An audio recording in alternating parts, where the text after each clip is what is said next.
இன்றைய ஜீவ வார்த்தை நீதிமொழிகள் 23வது அதிகாரம் 18வது வசனம். நிச்சயமாகவே முடிவு உண்டு, உன் நம்பிக்கை வீண் போகாது. என அன்பான தேவ பிள்ளைகளே, தேவச்சனங்களே, முடிவு ஒன்று இருக்கிறது. அந்த முடிவு ஆசீர்வாதமாய் இருக்கும். அல்லேலூயா.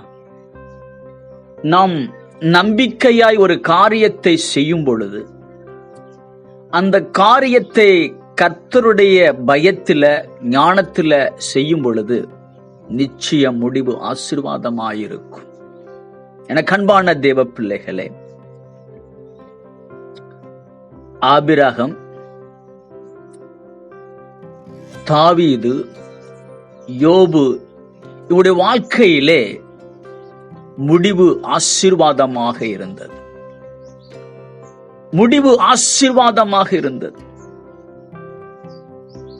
நம்பிக்கையாக தங்களுடைய வாழ்க்கையில ஒவ்வொரு காரியத்தையும் கர்த்தருக்கு பயந்து அவர் கொடுத்த ஞானத்தின்படி நடந்தபடியினாலே முடிவு ஆசீர்வாதமாக இருந்தது.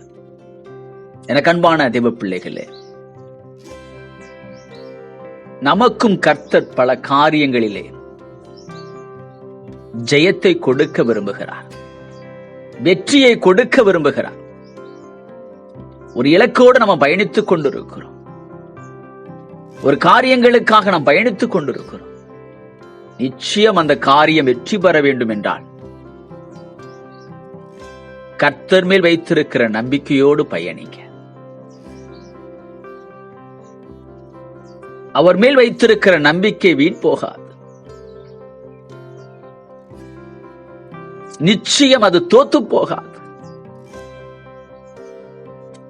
அந்த நம்பிக்கை நிச்சயம் நமக்கு ஜெயத்தை கொடுக்கும். தாவீது அபிஷேகம் பண்ணப்பட்ட மனுஷன். தாவீதுக்கு விரோதமான சத்ருவின் போராட்டங்கள் அதிகமாயிருந்தது. ஆனாலும் நம்பிக்கையாகத்தான் தாவீது பயணித்தார்.